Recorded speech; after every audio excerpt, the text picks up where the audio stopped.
우리 오늘 신명기 4장 15절부터 24절까지 말씀을 같이 읽었습니다.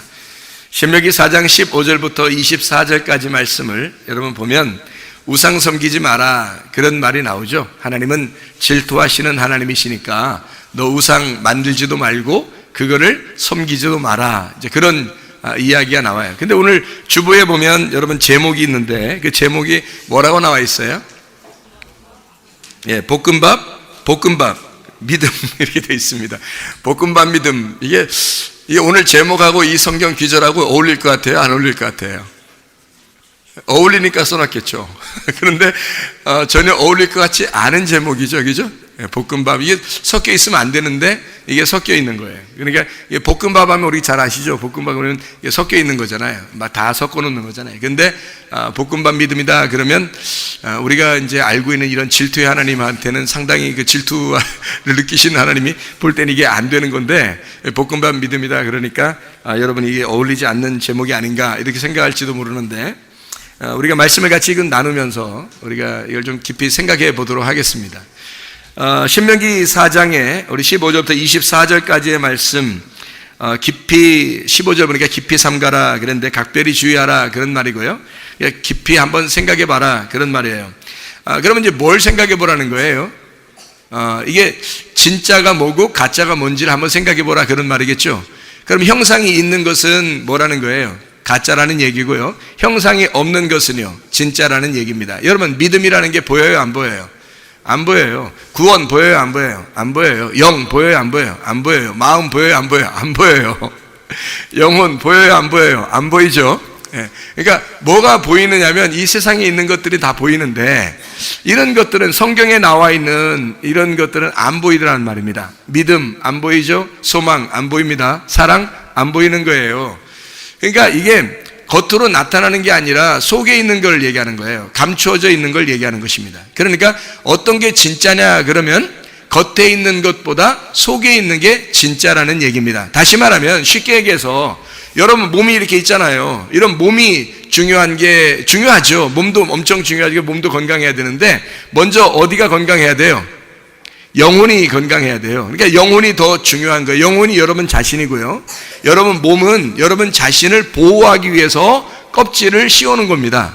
그렇죠? 이게 몸이라고 하는 게 여러분 자신이라는 영혼을 보호하려고 껍질을 씌우는 거예요. 그러니까 여기 보세요. 성경을 이렇게 여러분이 볼 때 이 성경을 중요하죠. 이 성경 이렇게 너무 중요하니까 이렇게 들고 다니면 멋있잖아요. 성경 이렇게 들고 다니면 뭐 좀 있어 보이잖아요. 이렇게 있어 보이는 이것도 중요하죠. 그렇지만 이것보다 더 중요한 게 있는데 이 속에 있는 하나님의 마음입니다. 그렇죠? 이 속에 있는 하나님의 복음, 이게 더 중요할 거 아니겠어요? 마찬가지로 보이지 않는 건 훨씬 더 중요하다는 겁니다. 보이는 것은 그렇게 중요한 게 아니라는 거죠. 그런데도 중요하긴 하죠. 자, 몸이라는 게 굉장히 중요하지만 더 중요한 게 있어요. 그게 뭐예요? 속에 있는 영혼입니다. 영혼이 훨씬 중요해요. 그러니까 성경에서 말하는 건 형상을 만들지 말라라고 얘기하는 건 뭐예요? 우상 만들지 마라, 형상 만들지 말라는 거는 뭘 만들지 말라는 거예요?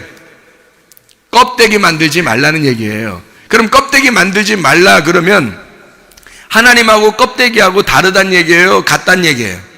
다르단 얘기예요. 완전히 다르니까 하나님을 생각하면서 껍데기를 만들지 말라는 얘기예요. 그럼 하나님은 껍데기가 없다는 얘기죠. 하나님은 영이시니까 껍질이 없는 거예요. 그러니까 하나님과 껍질이라고 하는 건 어울릴 수가 없는 얘기죠. 그렇죠? 이게 어울리지 않는 거예요. 하나님은 하나님이고 껍질은 껍질이란 얘기지. 그러니까 형상, 우상이라는 건 이 세상에 있는 거고 하나님은 안 보이는 거란 말이에요. 자, 태양이 있는 것은 뭐 때문에 있다고요? 빛이 있다는 걸 알려주려고 태양이 있는 거지 빛이라는 하나님이 계시다라고 하는 걸 생각하라고 너희가 햇빛 받으며 살아봐라 이런 얘기고요. 밤에도 빛이 있고 달빛이 있고 별빛이 있단 말이에요. 이게 빛이라고 하는 이 말씀이 너희에게 비추어 줘야 너는 살게 될 것이다 라는 걸 알려주려고 햇빛, 달빛, 별빛이 있다는 얘기예요. 근데 우리가 별을 섬기거나 달을 섬기거나 해를 그 보인다고 해서 그걸 섬기면 안 된다는 얘기죠. 자, 남편 중요해요, 안 중요해요? 중요하죠. 아내 중요해요, 안 중요해요? 중요하죠. 자녀들 중요해요, 안 중요해요? 중요하죠. 자, 돈 중요해요, 안 중요해요? 더 중요하죠. 더 중요하다고 생각하세요. 아니, 돈 중요하지. 돈 없으면 여러분 살아요? 옛날 우리나라 어려울 때 돈 없어가지고 뭐 자녀들도 이렇게 친척들한테 이렇게 넘겨주고 그런 사람들도 있다 하더라고요. 대신 키워달라고. 왜냐면 돈이 없으니까, 키울 능력이 없으니까. 요즘에 젊은 사람들이, 신혼부부들이 자녀들 많이 낳으려고 그래요? 잘 안 낳으려고 그래요? 잘 안 낳으려고 그래요. 왜 그래요? 예, 돈이 많이 들어간다는 얘기고 힘든다는 얘기예요. 그러니까 돈이 자식보다 더 귀하다는 얘기야. 힘드니까. 만약에 돈보다 자식이 더 중요하면 막 놔버리죠, 그냥. 뭐 자기 밥그릇은 자기가 가지고 태어나는 거야, 뭐 이런 얘기 하잖아요. 옛날부터. 야, 자기 밥그릇은 자기가 가지고 태어나는 거야, 이러면서 막 놔버리면 되죠. 그러면 자기들이 알아서 키울 텐데. 거지로 크든지 뭐 왕자로 크든지 뭐 마음대로 클 거 아니에요. 근데 문제는 그렇게 거지로 크기를 원하겠냐고요, 부모가. 그러니까 어려우니까 이걸 돈이 있어야 이걸 해결하는데 돈이 없으니 해결을 되겠냐 이거예요. 그러니까 돈이 없으면 애 낳는 걸 굉장히 고민한단 말이죠. 이런 얘기죠, 그죠? 그러니까 돈이라는 게 중요해요, 안 중요해요? 중요하죠. 남편, 아내, 자녀 다 중요합니다. 부모 중요하고요. 다 중요한데 그게 뭘 얘기하는 거예요? 다 껍질을 얘기하는 거라는 거죠. 이게 그 껍질보다 하나님을 더 사랑할 수 있느냐 하는 얘기예요. 자, 너희가 형상으로 보여지는, 자, 남편 보이죠? 아내 보이죠? 돈 보이죠? 부모 보이죠? 태양 보이죠? 달 보이죠? 별 보이죠? 다 보이는 것들을 가지고, 돈 보이죠? 이 보이는 걸 가지고 네가 너무 애처롭게 살고 있지 않느냐 이런 얘기야. 하나님을 바라봐야 되는데 이게 마치 하나님처럼 신성하게 형상을 만들어 이걸 우상처럼 섬기고 있지 않느냐는 얘기예요. 하나님보다 더 사랑하는 게 있으면 하나님이 어떤 마음을 갖겠어요? 질투하는 마음을 갖겠죠? 질투하는 마음. 그러니까 성경은 어떤 책이냐면, 일단 성경은 이혼의 책입니다. 무슨 책이라고요? 성경은 일단 이혼하는 책이에요. 그래서 성경은 이혼한 사람들에게만 결혼시켜주는 결혼의 책이에요. 이렇게 이혼 안 해봤으면 아직도 결혼이 뭔지를 모르는 사람이에요. 이게 뭔 말인가? 뭔 얘기를 하려고 그러나? 그런 얘기가 아니라, 잘 봐. 신명기, 지금 우리 이세 신명기 4장을 읽었잖아요. 그러면 4장에서 4를 곱해서 계속 곱하면 24가 나오죠? 신명기 24장 1절부터 4절 말씀 보면 이혼에 대한 이야기가 나오고 이혼 증서에 대한 이야기가 나와요. 이혼 증서가 나오는데 결혼 증서는 안 나와요. 그러면 결혼 증서는 없다는 얘기고 이혼 증서가 결혼 증서가 된다는 얘기거든요. 그러면 이혼 증서를 가지고 와야 결혼 증서가 된다는 얘기예요. 그 말은 무슨 말이냐면, 이혼 증서라고 하는 이 책을 가지고 와서 결혼 증서의 책을 만나야 된다는 얘기인데요. 첫 번째 남편하고 이혼해서 이혼 증서를 가지고 와야 된다. 그리고 두 번째 남편 예수를 만나, 두 번째 마지막 아담 예수를 만나서 결혼하게 되면 이 이혼 증서를 가지고 있는 사람에게만 결혼이 성립된다는 겁니다. 그 말은 첫 번째 남편이라는 너의 세상과 너라는 세상과 너라고 하는 가지고 있는 소유가 다 버려져야 된다는 거예요. 이걸 잃어버려야 된다. 이혼해야 된다는 거야. 그 이혼 증서를 가져온 사람만 결혼하게 된다는 거예요. 그 이혼 증서를 가져온 사람이 누구냐면 향유값 깨뜨린 여인 같은 사람이에요. 그 다 잃어버렸잖아요. 향유값 다 깨뜨려 버리니까 예수님을 주시잖아요. 예수님 자기를 기억하게 만들잖아요. 그래서 예수님이 남편으로 오신단 말이에요. 사마리아 여자가 남편 6이 있었는데 예수님에게 왔잖아요. 너 남편 데려와봐. 그러니까 사마리아 여자가 뭐라 그래요? 나 남편 없어요. 있어요, 없어요? 원래 있어요. 근데 없어요 라고 얘기하니까 예수님이, 그래, 말 잘했어. 너 5명 남편 있었지? 근데 6번째 지금 남편도 네 남편이 아니야. 그럼 누가 남편이라는 얘기예요? 예수님 자기가 남편이라는 얘기죠. 그러니까 7번째 남편을 만나려면 6번째 남편까지 잃어버려야 와서 만난단 말이에요. 그러니까 잃어버렸다는 사실을 고백하니까, 나 이거 내 남편 아니에요 라고 말하니까 예수님이 남편 된단 말이에요. 만약에 자기 남편을 데려와서 진짜 내 남편 여기 있어요 하고 데려왔다면 예수님이 남편 되겠어요? 이 사람 남편이 있는데 어떻게 예수님이 너 헤어져, 나하고 결혼해, 이렇게 어떻게 말해요? 그날 결혼식 하는 날도 아닌데, 그날 뭐 둘이 딴따다단 합니까? 사마리아 사람들 다 모여놓고 그거 하지도 않는 건데 어떻게 자기 남편 데려왔으면 어떻게 여기서 결혼식이 이루어지겠냐고요. 말이 안 되죠. 위물을 갖다가 가져오신 예수님은 아랫물을 떨어 온 이 사마리아 여자에게 자기 남편이 다 없다고 하니까 그러니까 예수님 자기를 소개하는 거예요, 여러분. 예수님이 필요한 것은 6번째 남편까지 없어져야 7번째 남편이 만나게 된다고요, 여러분. 자, 보세요. 여러분이 알고 있는 여러분의 소유가 6번째 남편이라고요. 여러분이 알고 있는, 여러분이 섬기는 거, 여러분이 가지고 있는 거, 여러분의 소유고, 이것들이 다 6번째라고요. 이게. 세상에 있는 것들이라고. 그러면 안식이 안 와요. 예수님은 여기 있고 이것도 내 남편이고 이것도 내 남편이라고 생각한다면 둘이 나누어져 있으니까 이게 남편이 되겠냐고. 그러니까 첫 번째 남편하고는 이혼을 하고 와야 두 번째 남편을 만나게 돼요. 두 번째 남편을 만나서 이혼 증서를 줬어요. 나 첫 번째 남편하고 이혼했습니다 라고 주면 그게 결혼식이 되는 거예요. 그게 결혼 증서가 된다고. 그러면 이 사람이, 두 번째 남편이 이 여자에게 뭐라고 그러냐면, 야, 너 가늠한 것이 만약에 드러나거든, 이 여자가 다시 첫 번째 남편한테 가지 마라.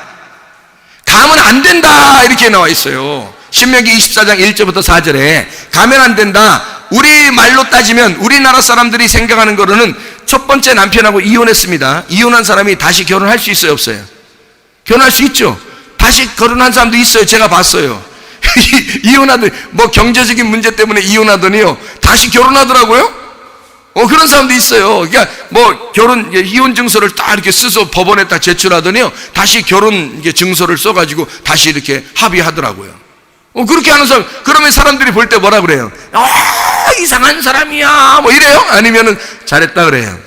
잘했다 그래요? 우리나라 사람들 입장에서는 다 잘했다 그래요. 성경에서는 뭐라 그러냐면, 다시는 그리 가면 안 된다, 이렇게 정해놨다고요, 하나님이. 첫 번째 남편하고 이혼하면 두 번째 남편한테 오면 첫 번째 남편한테 다시는 가면 안 된다, 이렇게 나와 있다고요. 두 번째 남편으로 끝까지 가야 된다. 근데 여기서 가늠한 일이 벌어지거들랑, 그럼 첫 번째 남편한테 다시 가서 첫 번째 남편 받아주면 안 된다는 거예요. 그럼 다 가늠자가 된다는 거예요. 하면 다 버려버린다는 거예요, 하나님께서. 이게 무슨 말이냐면요, 첫 번째 남편하고 이혼했다는 얘기는 완전히 끝냈다는 얘기예요. 더 이상 돌아갈 데가 없다는 거예요. 돌아갈 데가 없어. 돌아갈 데가 없이 해놓고 오라는 거예요, 두 번째 남편한테. 그게 이혼 증서예요. 돌아갈 데가 없어. 그리고 다시 오라는 거야. 그리고 두 번째 남편한테 왔어요. 여기서 만약에 부정한 일이 벌어져도 못 가는 거예요. 첫 번째는, 왜냐면 가면 다 부정해지니까. 받아주지 말라. 율법적으로 정해놨어요. 돌아가지 말라고. 그러니까 이게 무슨 말이냐면, 우리는요, 세상하고 완전히 결별하고 주님을 만나러 왔습니다. 와놓고 또 첫 번째 남편이 그리운 거야. 우리가 주님 사랑한다고 고백해놓고 또 첫 번째 것이 또 그리운 거야. 다시 가겠다는 거예요. 성경에는 법이 안 돼 있거든요. 그렇게 하면 안 된다고 나와 있는데 자꾸 세상께 그리운 거예요. 자기의 생각이 너무 그립고, 자기의 지식이 그립고, 자기의 돈이 그립고, 자기의 가족이 그립고, 너무너무 그리운 거예요. 예수님 한 분으로 만족하여 살 수는 없는 거란 말이에요, 이 사람이. 두 번째 남편 대신 예수님을 만나면 예수님 한 분으로만 만족하며 살아야 되거든요. 마태복음 13장 44절의 말씀해 보니, 마태복음 13장 44절 뭐라고 나왔다고요? 밭에 보화를 발견하고 집에 돌아가서 너무 좋으니까, 밭에 보화가 너무 좋으니까 어떻게 하고 오라고요? 예, 다 소유물을 다 팔아가지고 그걸로 밭을 사느니라. 그럼 밭을 산 사람은 이제 어디서 자야 돼, 잠을? 밭에서 자야 돼. 갈 데가 있어야지. 집을 다 팔아버렸으니까 갈 데가 없잖아요. 그러니까 밭에서 있으라는 얘기예요. 이 밭에서 있으라. 자, 밭에 있는 보화를 발견했어요, 여기. 그냥 이 밭만 들고 다니는 사람은 이 말이 무슨 말인지 모를 거예요. 이 밭이 성경 말씀이거든요. 이 밭이라는 성경 말씀 꼭 이렇게 네모나게 생겨, 세상의 밭처럼. 이 성경 말씀이 밭처럼 이 밭을 가지고 다니는 사람이 그 소유를 다 팔겠어요? 아니라고요. 속에 있는 복음을, 예수를 진짜 만난 사람 있잖아요. 두 번째 남편을 진짜 발견하고 만난 사람만 자기의 소유를 다 팔게 돼 있습니다. 복음을 진짜 발견한 사람만 자기의 것을 다 팔아서 이 밭을 사는 거예요. 왜? 이 밭 안에 보화가 들어있으니까. 이 밭을 사는 거라고. 자기 마음을 기경해서 이 마음의 밭을 사는 거라고요. 자기의 모든 소유를 다 팔아서. 왜? 속에 있는 보화를 발견했거든. 그 씨를 발견했어요. 예수라는 씨를 발견했다고. 그러면 그 복음으로 살려고 그러죠. 복음으로 살려고 그러니까 이 말씀을 떠나겠냐고. 이 사람이. 왜? 자기 소유가 다 없어졌잖아요. 이것들은 다 내 거가 아니다. 이제 끝났다. 이제 하나님의 어린 양만 바라보며 살아야 되겠구나. 이렇게 예수 말씀으로만 살겠다고 결심하고 찾아오는 사람들이 되는 거죠. 자기 걸 다 없어졌으니까. 돌아갈 집이 없단 말이에요. 돌아갈 남편이 없단 말이에요. 다 이혼했으니까. 이혼 증서가 가지고 있다고요. 그런 사람은 예수 그리스도와 결혼한 사람이란 말입니다. 예수 그리스도 한 분만 사랑하느냐? 하나님 한 분만 사랑할 수 있느냐? 너 보이는 거 가지고 사느냐? 보이지 않는 걸 가지고 사느냐 하는 얘기입니다. 근본적으로 믿음이라고 하는 것은 보이지 않는 걸 얘기하는 거예요. 믿음이 아닌 것은 보이는 것을 얘기하는 것입니다. 여러분이 보이는 것을 믿는다면 믿음이 아니죠.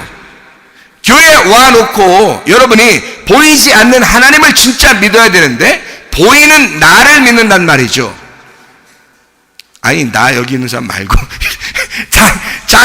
자기를 믿는단 말이에요. 그래서 자기를 위해서 하나님을 믿는 거예요. 자기한테 도와달라고, 자기 잘되게 해달라고, 우리 가정 잘되게 해달라고, 자기 좀 잘되게 해달라고 하나님을 믿는 거예요.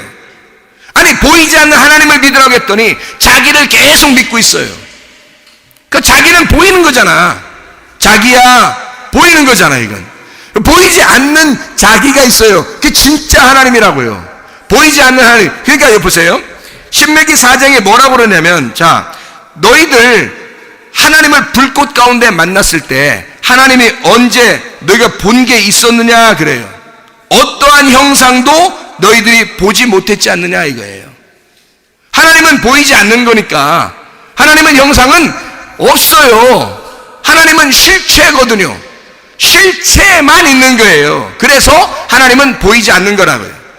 보이지 않는 하나님이 저쪽에 계시고 보이는 내가 여기 있으면 둘이 따로 떨어져 있는 거죠. 떨어져 있으니까 만날 수가 없어요.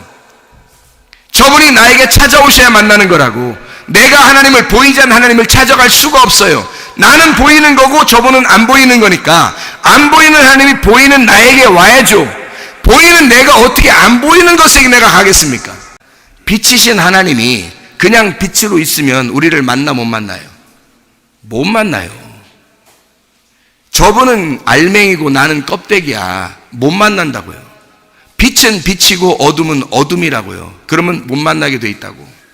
둘이 영원히 갈라지게 돼 있다고요. 그런데 이 빛이신 하나님이 어둠으로 오셨다고요.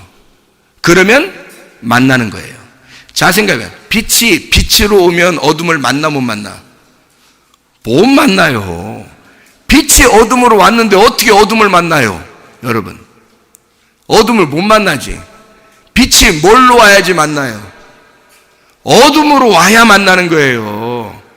아니, 잘 생각해 봐요. 하나님은 진짜고 나는 가짜야. 그런데 하나님은 진짜인데 이 진짜가 나에게 오려면, 진짜가 나에게 오면 진짜하고 가짜가 돼 있잖아요. 진짜하고 가짜가 돼 있잖아. 그러면 진짜는 진짜고 가짜는 가짜인데 어떻게 만나요, 이게? 자, 저분은 하나님이고 빛이고 나는 어둠이야. 그러면 빛이 나에게 왔어요. 그러면 빛하고 어둠이 만날 수 있어요, 없어요? 못 만나요. 그렇죠? 어둠이 돼야 만나는 거예요. 아니, 빛이 되면 좋지 않아요? 어둠이 꼭 돼야 돼요?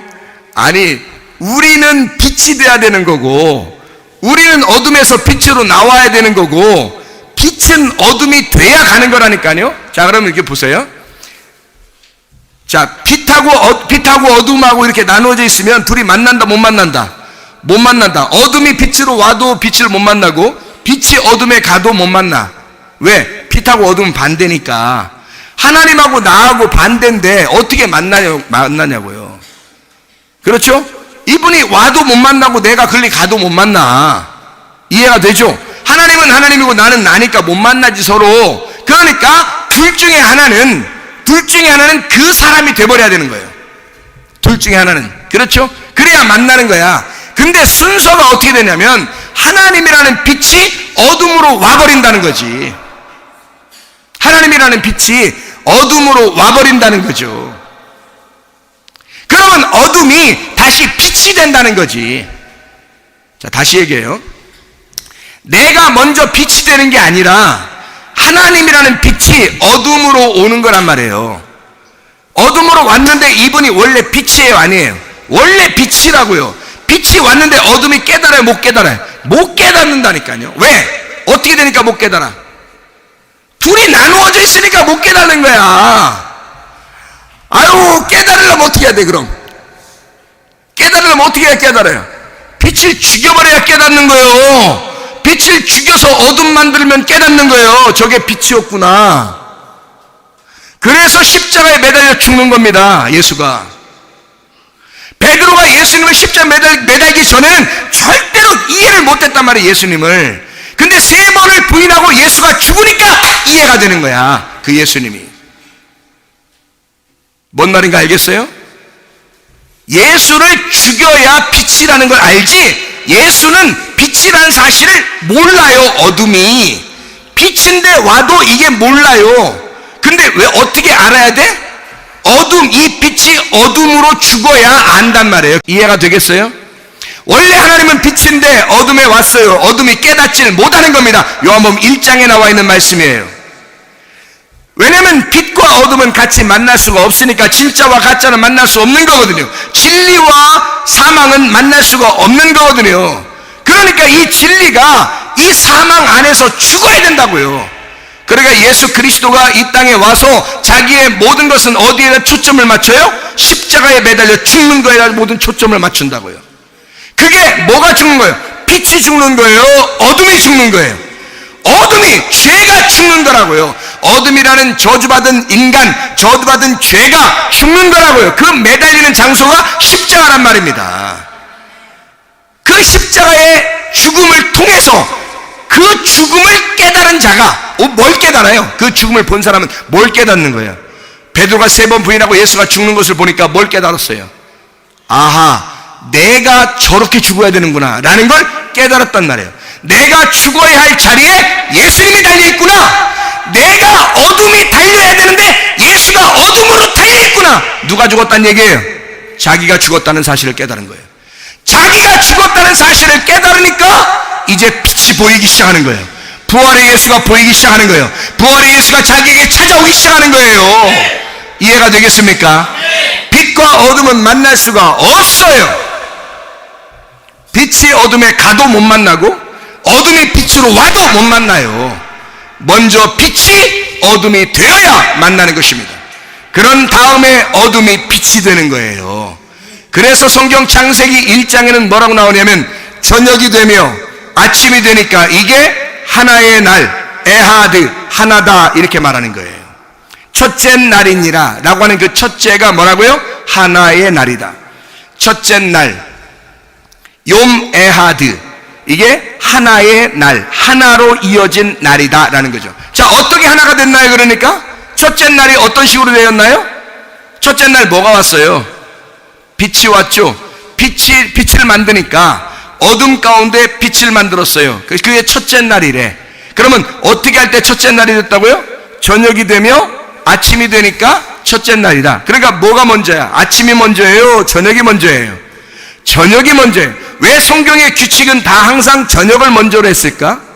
우리는 아침부터 시작해서 저녁인데 성경은 다 저녁으로 시작해서 아침으로 끝나요.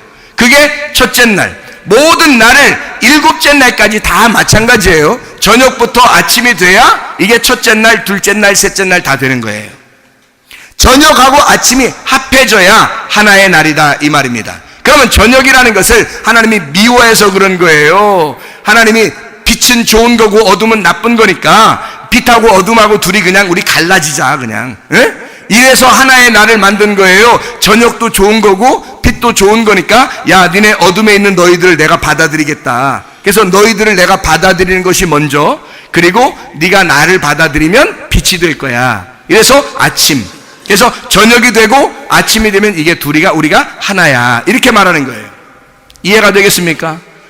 하나의 날이다, 첫째 날이니라. 저녁과 아침이 함께 있는 거란 말이에요. 그러면 어둠에 있다고 해서 나쁜 건 아니라는 거죠. 이해가 되겠어요? 어둠에 있다는 사실은 뭐를 알게 해주는 거예요? 아직도 네 안에서 예수가 죽어야 된다는 것을 말하는 것입니다. 근데 네 속에서 예수가 죽으면 너는 사라지게 되겠죠. 너는 소멸된단 말이에요. 네 속에 있는 예수가 죽으면 너는 소멸되는 거죠. 왜냐하면 예수가 나 때문에 왔으니까. 아니, 빛이신 하나님이 뭐하러, 실체이신 영이신 하나님이 뭐하러 육신을 입고 왔겠냐고요. 뭐하러 나의 모습으로 왔겠냐고요. 뭐하러 죄인의 모습으로 왔겠냐고요. 나 때문에 오신 거 아닙니까? 그러면 내가 죽어야 할 그 자리의 모습을 하나님께서 나를 입으시고 왔다는 얘기야. 그러면 내가 막 싫어서 온 거예요? 어둠이라는 내가 싫어서 온 거냐고. 하나님이 우리를 사랑하십니다. 사랑하시기 때문에, 나라는 어둠을 사랑했기 때문에 빛이 찾아온 거란 말이에요. 뭘로 찾아왔다고요? 어둠으로 찾아오셨다고요. 내가 어둠으로 너와 함께, 너와 똑같은 입장에서 올게. 그래서 너로 인하여, 너와 같이, 너로서 내가 죽을게. 그러면 너는 없어지는 거잖아. 너는 없어지면 나는 원래 말씀이고, 나는 원래 생기고, 나는 원래 생명이고, 나는 원래 진리이고, 나는 원래 빛이야. 그러니까 빛만 살아날 거야. 그러면 너는 사라지고 빛이 살아나니까, 너는 사라지고 빛이 살아나니까 빛만 남을 거야. 빛만 남을 거야. 그러면 큰일 납니다. 빛 지면 안 됩니다. 이 세상에서 사랑의 빛 외에는 지면 안 된다 그랬어요. 사랑의 빛 외에는 지면 안 됩니다. 하나님 앞에 우리가 사랑의 빛을 줬잖아요. 사랑의 빛을 줬으니 우리가 사랑의 빛을 갚고 살아야죠. 그죠? 그게 빛의 삶을 사는 거예요. 사랑의 빛을 줬으니 우리가 그 빛의 삶을 살아야 된다. 하나님의 빛의 삶을 살아야 된다. 하나님의 사랑의 빛을 갚으며 살아야 된다, 이 말이에요. 다시 말하면 하나님이 어둠으로 왔으니 어둠이 빛으로 살아야 된다, 이 말입니다. 이해가 되겠어요? 아이고 목사님, 여기서 예수님이 빛이고 빛이 어둠 가운데 왔는데 사람들이 이해를 못했어요. 그래서 요한복음 1장에 보니까 이해를 못했어요. 그러니까 예수님은 늘 빛이고 우리는 어둠인데요, 어둠을 갖다가 교화시키려고 빛이 온 거 아닙니까? 뭐 그렇게 얘기해 주셔야 우리 마음이 더 편하겠는데요 라고 생각할지도 몰라요. 그러면 예수님이 오셔서 그 빛이 육체로 입고 오셔서 예수님이 돌아가시고 여러분 자신은 어떻게 하겠다는 거예요? 안 죽겠다는 얘기예요. 예수의 죽음이 나의 죽음이 돼야 되거든요.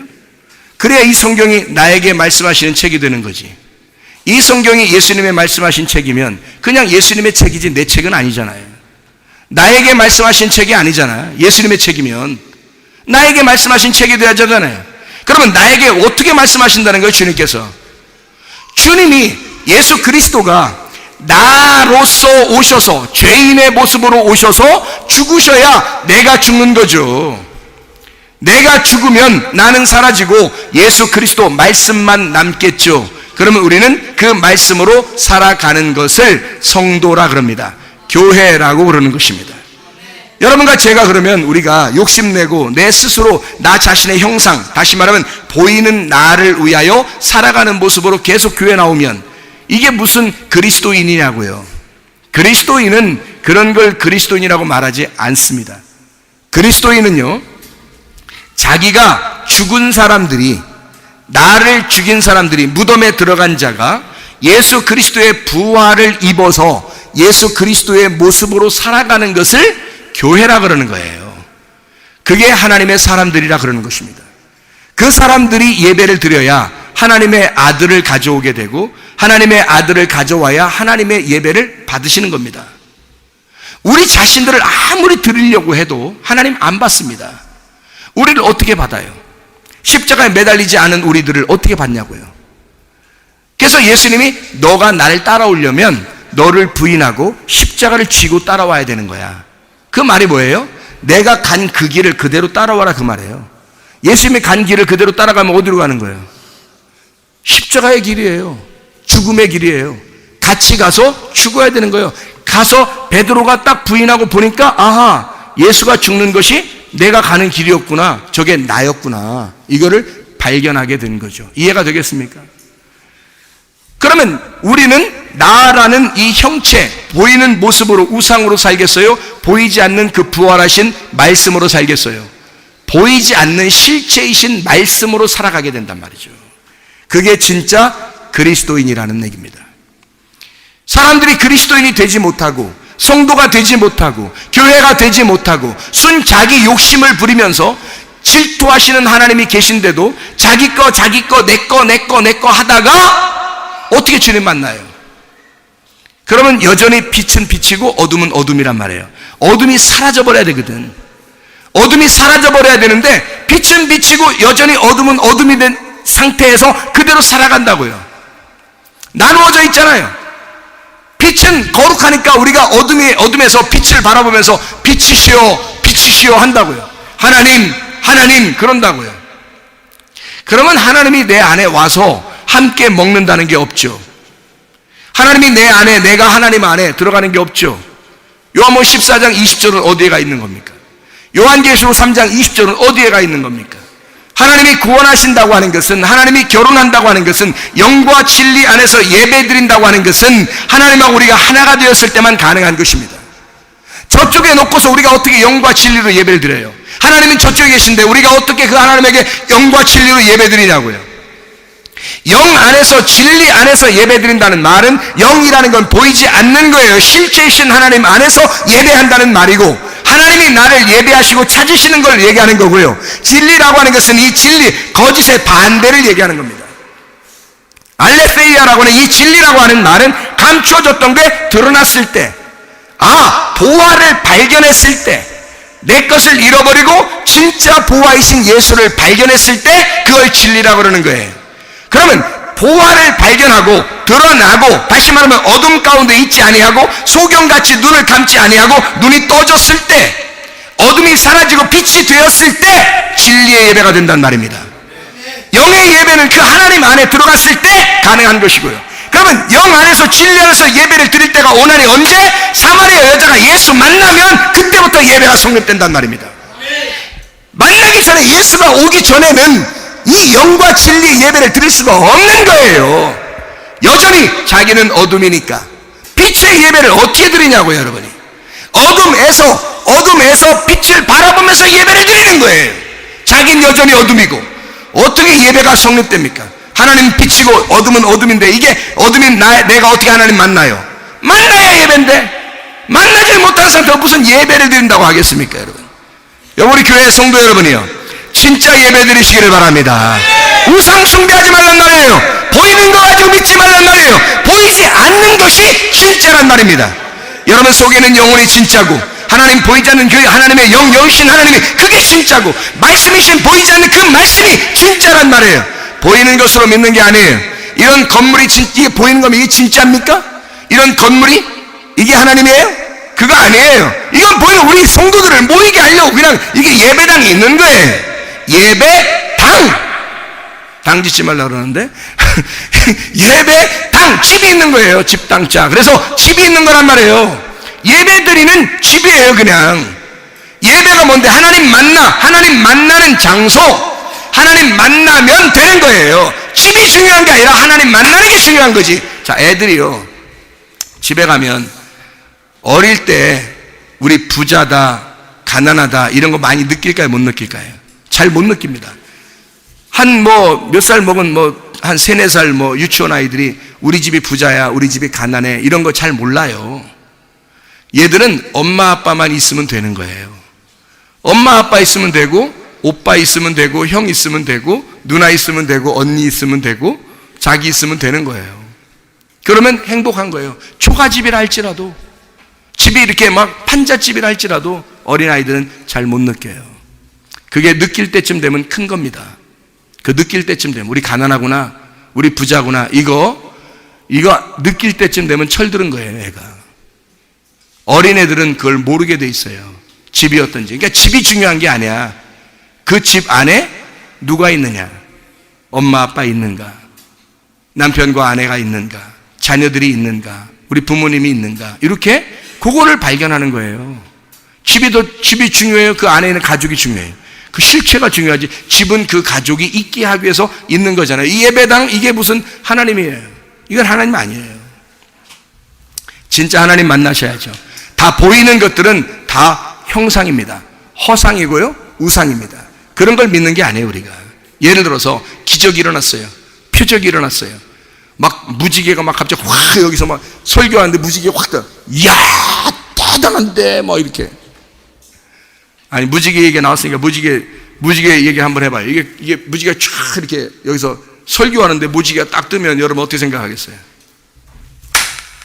이거 우리 목사님과 이렇게 생각하지 않겠어요? 그러면 무지개가 뭐요? 무지개 얘기가 나왔으니까 한 얘기예요. 무지개가 뭐예요? 무지개가 내가 보니까 무지개 이렇게 생긴 거 없더라고. 무지개가 이렇게 생긴 거 하나도 있어요? 하나도 없어요. 다 이렇게 생겼어요. 다 이렇게 생겼는데 이게 왜 이렇게 생겼을까? 활이에요. 활입니다.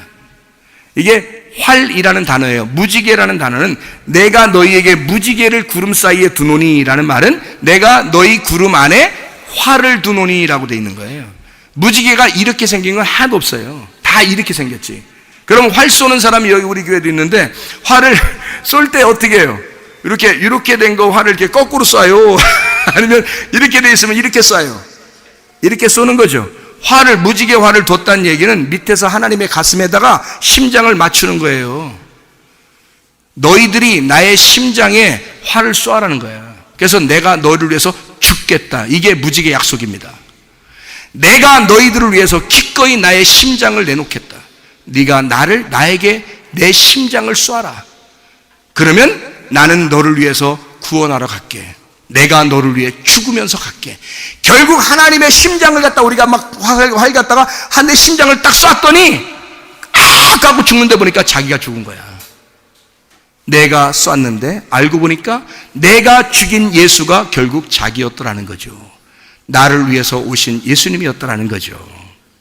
그거를 깨닫게 되는 언약의 말씀이 무지개 언약이에요, 여러분. 이 성경에서 그 활입니다. 활 언약이라고 그래요. 자, 이런 무지개가 떴어요. 그게 뭔 신성한 겁니까? 아니에요. 그것도 신성한 것이 아닙니다. 진짜 실체, 신성한 실체, 거룩한 것은 보이지 않아야 합니다. 보이지 않아야 그게 진짜인 거예요. 여러분, 말씀 보이지 않죠. 믿음 보이지 않죠. 보이는 것들은 다 가짜입니다. 이 세상에 있는 모든 형상들, 우상들, 여러분 자신도 다 가짜예요. 여러분 보이지 않는 여러분 속에 있는 게 진짜입니다.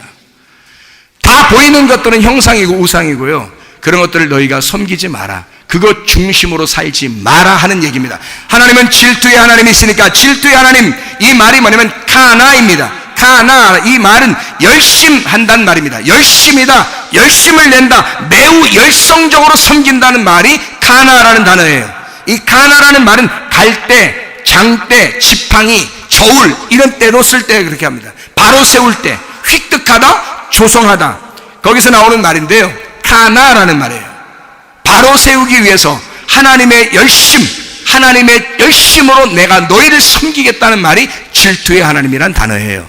뭐 질투한다 그러니까 뭐 이런 걸 얘기하는 게 아니란 말이에요. 뭐 저거 하여튼 그냥 이렇게 이런 그런 질투를 얘기하겠냐고요. 그런 거 아니라고. 하나님은 질투의 하나님이야. 내가 너를 위해서 얼마나 열심하는지 네가 보아라.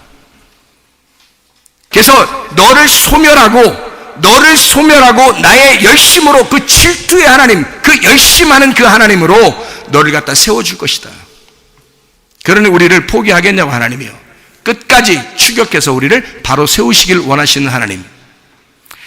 시편 23편 6절의 말씀에 보니까 어떻게 됐다고요? 너를 추격하여, 라다프, 너를 추격하여 너를 반드시 하나님의 인자하심, 하나님의 선하심과 인자하심으로 너를 추격하여 따라가서 하나님의 집에 살게 만들겠다는 겁니다. 여러분, 우리가 아무리 도망치려고 해도 하나님의 열심으로 우리를 갖다 쫓아오십니다. 그런데 아직 죽지 않은 사람은 죽을 때까지 쫓아와요, 여러분.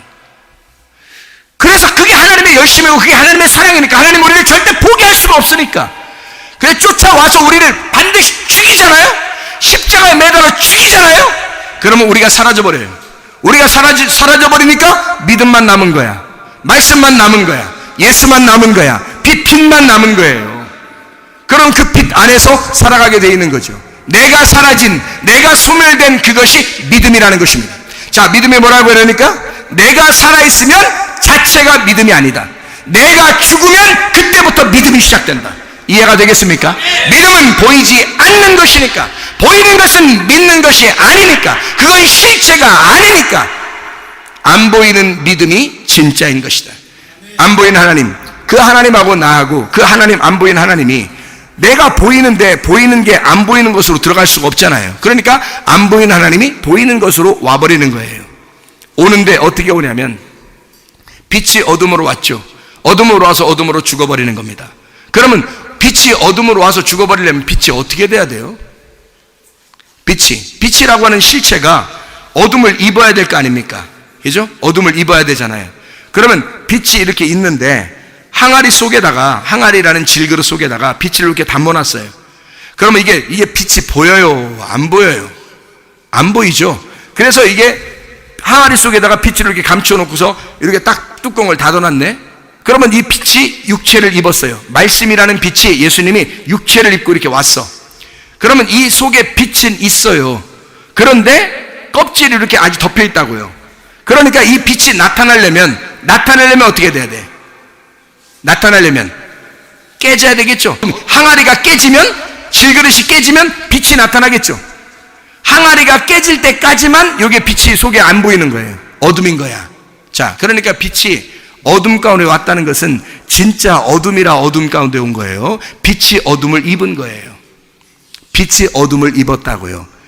그래서 어둠이 되셨다고요. 이해가 되십니까? 그래서 예수님을 십자가 못 박았더니 그분의 뭐가 죽은 거예요? 빛이 죽은 거예요? 어둠이 죽은 거예요? 어둠이 죽으니까 뭐가, 항아리가 깨진 거예요? 속에 있는 빛이 깨진 거예요? 항아리가 깨진 거란 말이에요. 항아리가 깨지는 순간이 어딘가, 그러니까 예수님의 십자가 위에서란 말이죠. 항아리가 깨지는 순간, 그 항아리라는 내가, 항아리라는 육체를 입고 주님께서 말씀이 들어오셨더니 그 항아리가 깨지는 순간이 왔단 말이에요. 항아리가 깨지는 그 십자가 위에서 항아리가 깨지니까 그 다음부터는 항아리가 더 이상 조립이 돼, 안 돼? 안 돼요. 더 이상 합쳐질 수가 없어요. 그 부활하신 예수님만 남아있는 거란 말이죠. 이해가 되겠죠? 그러니까 나는 죽고 장사되고 예수 그리스도의 빛, 그때 이제 빛만 남은 거예요. 빛. 우리에게 어둠은 사라지고 빛만 남은 거란 말이죠. 자, 이해가 되죠? 그러면 내가 소멸되고 예수의 빛만 나와야 되죠. 그러면 우리에게 진짜 복음이 뭐예요? 진짜 복음이 뭐예요? 빛이 어둠에 와야지 복음이에요? 빛이 저쪽에 있는 게 복음이에요? 잘 생각해봐요. 잘 생각하셔야 돼. 오늘 제목 생각하면서 잘 생각해야 돼요. 빛이 저쪽에, 하나님의 실체가 저쪽에 있고 나는 어둠인데 여기 항아리가 여기 있어요. 근데 이 항아리는 항아리고 저쪽 빛은 빛이고 이렇게 이게 하나님이 저쪽에 계셔요. 그러면 하나님이 거룩하신 하나님이잖아요. 나는 이게 항아리고 아무것도 아닌 질그릇이에요. 어둠입니다. 저쪽은 빛이고. 그럼 빛이 저쪽에 있어서 그 거룩하신 하나님을 우리가 섬긴단 말이에요, 사람들이. 그러면 그게 거룩한 거예요. 이게 빛이요. 그게 중요한 거예요. 뭐요, 그게? 우리에게. 그건 복음이 될 수가 없다는 겁니다. 다시 말하면 하나님이 저쪽에 계시고 내가 여기 있는 상태면 전혀 복음이 안 된다는 말입니다. 어떻게 할 때 복음이 되겠어요? 복음이라는 건 기쁜 소식이거든요. 기쁜 소식, 즐거운 소식이 돼야 돼요. 어떻게 할 때 즐거운 소식이 돼요? 여러분이 하나님을 아무리 섬긴다고 해도 복음 안에서 섬기는 거냐, 복음 밖에서 섬기는 거냐, 이거예요. 복음 밖에서 섬기는 사람들이 굉장히 많아요. 그래서 믿음을 지금 설명해 주고 있는 것입니다. 뭐가 믿음인지. 자, 복음으로 우리가 빛을 복음으로 섬겨야 되는데 저쪽 빛을, 밖에 있는 빛을 섬기고 있단 말이에요, 사람들이. 하나님을 섬기고 있을 때 밖에 빛을 섬기고 있단 말이에요. 그런데 이게 복음이 되겠냐고. 빛이 어둠 안에, 항아리 안에 들어올 때 하나가 된다고, 이게. 빛이 어둠 안에 들어와서 말씀이 육신을 입는 요한복음 1장 14절에 말씀이 육신을 입어서 이 땅에 내려와야 우리한테 좋은 소식이라고요. 그게 복음이라고. 하나님은 여전히 하나님이고 너희가 나에게 예배드려. 거룩한 하나님이니까 거룩하게 예배드려. 이렇게 하면 그게 거룩한 거냐고. 그 하나님하고 우리하고 무슨 상관이냐고. 어둠하고 빛하고 무슨 상관이냐고요. 아무 상관없는 거예요. 어떻게 만나요? 우리는 날고 겨도 어둠은 어둠이고 빛은 빛이니까 못 만나요. 빛이 어둠으로 와야 됩니다. 그래서 오신 분이 예수 그리스도라는 거예요. 그래서 예수님이, 여러분, 믿음이라고 하는 게 예수님이에요. 히브리서 11장을 여러분 보면요, 히브리서 11장에 1절, 2절 보면 보이지 않는 것들의 형상이다, 보이지 않는 것들의 실체란 얘기예요. 그게 믿음이라는 겁니다. 믿음은 바라는 것들의 실상이라는 거잖아요. 보이지 않는 것들의 주인이 되는 거예요. 그게 믿음이라는 거야. 보이지 않는 것, 보이지 않는 것은 은혜, 믿음, 구원, 사랑, 소망 다 안 보이잖아요. 믿음이라고 하는 그 자체가, 그래서 히브리서 11장 6절의 말씀해 보니까 믿음이 없이는, 보이지 않는 실제가 없이는 그 하나님이라는 아들이 너에게 오지 않으면, 그 믿음이 오지 않으면, 너하고 섞여 있지 않으면, 하나님의 말씀이 네 안에 들어오지 않으면 너는 그냥 질그릇이야. 너는 그냥 항아리야. 너는 그냥 어둠밖에 없어. 그 빛이 네 안에 들어와 있어야 되는 거야. 언제까지? 너 깨뜨릴 때까지, 네 항아리가 깨질 때까지 그 안에 있어야 되는 거야. 그리고 네 항아리가 깨지잖아? 그럼 빛만 있을 거야. 하나님의 빛만 너에게 드러날 거라는 거지. 자, 부활의 예수님이 우리 안에 오는 것은 내가 죽을 때 부활의 예수님이 오는 거예요. 죽지 않고 어떻게 부활의 예수님이 오겠어요? 그게 무슨 부활이야? 이해가 되죠? 죽어야 부활이 있는 거예요. 다시 말하면 어떻게 죽는 거예요? 말씀이 육신이 돼서 와서 죽어야, 그래야 부활하는 거죠. 부활의 예수님은 죽음과 함께 있는 거였다니까요. 그럼 그 죽음이라는 게 내가 죽어야 예수님 부활하죠. 생각해 보세요. 아니, 물론 예수님이 죽으셨죠. 나를 위해서. 그러니까 나를 위해서 죽으신 예수님이란 말이에요. 나를 위해서 죽으신 예수님이니까 내가 죽은 거지. 그리고 부활의 예수님이 부활하신 거지. 그 부활 안에서 살아가란 말이죠, 우리에게. 그럼 그 항아리가 깨진 거죠, 그때가. 그럼 항아리 안에 일단 들어와야 될 거 아니에요. 빛이 들어와야 될 거 아니야. 빛이 어둠 안에 일단 들어와야 될 거 아니에요. 섞이지 않으면 안 되는 것입니다. 그렇게 볶음밥이 되지 않고서는 우리에게 복음이 되지 않는다. 이 말은 무슨 말이냐면, 하나님이 하나님으로 계시거나 내가 나로 있으면 절대 복음이 되지 않는다. 하나님의 말씀이 생기가 되어 여러분 흙덩어리에 들어와서 섞여야 된다. 볶음밥이 돼야 이게 우리에게 복음이 되는 것이다. 다시 말하면 하나님이 아무리 거룩해도 하나님이 우리 안에 들어오지 않으면 그분은 거룩한 게 아니라는 거죠. 하나님의 아들이 우리 안에 들어와서 하나님의 아들과 내가 섞여버려 볶음밥이 되면 이게 나에게 복음이 된다는 것입니다. 이해가 되겠습니까? 히브리서 11장 6절 하나 말씀만 보고 마치도록 하겠습니다. 믿음이 없이는 하나님을 기쁘시게 할 수가 없다라고 되어 있습니다. 기쁘시게 할 수가 없다 할 때 이 기쁘게라고 하는 말이 유아레스테오라는 단어입니다. 이 유아레스테오라는 단어는 완전히 만족시키다라는 말입니다. 유아레스테오, 이게 완전히 만족시킨다. 다시 말하면 믿음이 없이는 하나님을 완전히 만족시킬 수가 없다라는 단어입니다. 이 말은 유아레스토스에서 나온 말인데, 유아레스토스라는 말은 하나로 일치했다는 말입니다. 완전히 하나가 되었다, 완전히 일치가 되었다는 말이에요. 이 말은 유라고 하는 좋은이라는 말하고 아레스토스라고 하는 뜻에 맞는다, 합한다라는 말의 합성어입니다. 이 아레스토스라는 이 말은 아레스코에서 나온 말이에요. 이 아레스코라는 말은 일치하게 된다는 말입니다. 일치하게 된다. 그러니까 믿음이 없이는, 하나님의 아들이라는 믿음이 우리 안에 오지 않고서는 너는 하나님과 하나가 될 수가 없다. 하나님하고 일치할 수가 없다. 하나님의 마음에 들어갈 수가 없다. 하나님 마음을 알 방법이 없다, 그 말입니다. 하나님의 아들, 그 믿음이 우리 안에 와야 하나님을 기쁘시게 하는 거다. 하나님의 마음과 하나가 되는 것이다. 하나님과 일치가 되는 것이다. 그거 아니고서는 믿음이 있을 수가 없다는 거죠. 하나님의 믿음이 우리에게 와야, 하나님의 아들이라는 믿음이 우리에게 와야 가능한 것이다. 그 믿음이 없이는 하나님과 하나가 될 수가 없다라는 얘기고요. 믿음이라고 하는 것은, 이 믿음이라고 하는 게, 자, 일치된다는 게 뭐예요? 일치. 아까 활 얘기했으니까 활 한번 하죠. 활을 갖다가 하나님한테 쐈는데 막 열심히 딱 맞춰가지고 이렇게 해서 탁 쐈더니 빗 맞았어.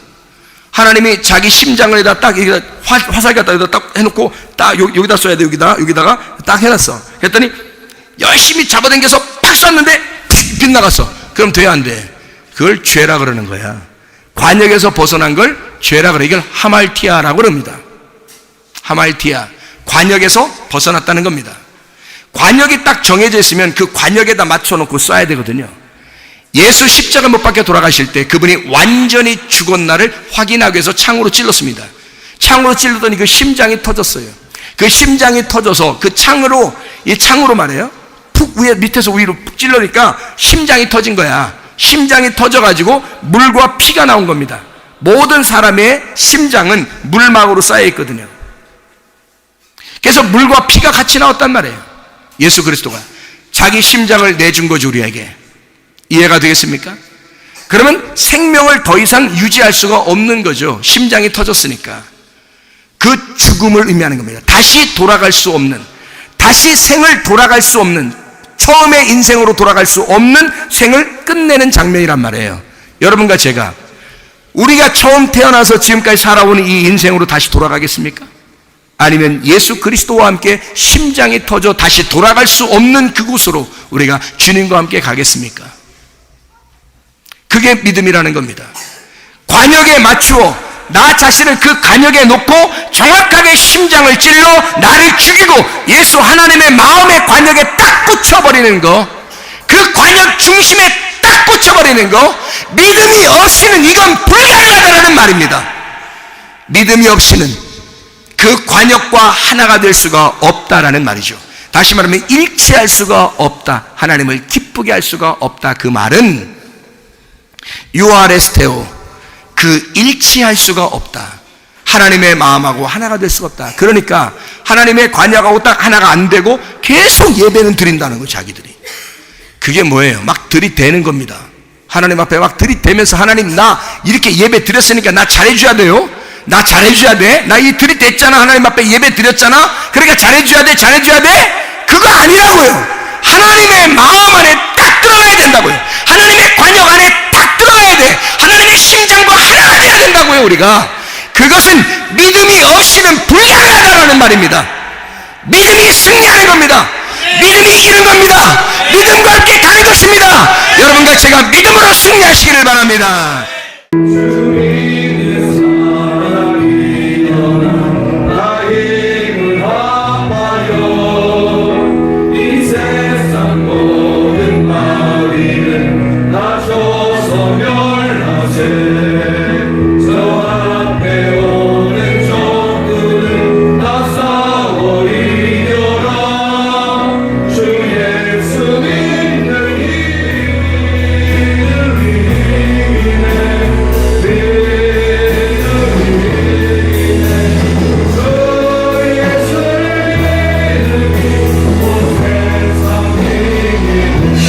하나님 앞에 한번 기도하겠습니다.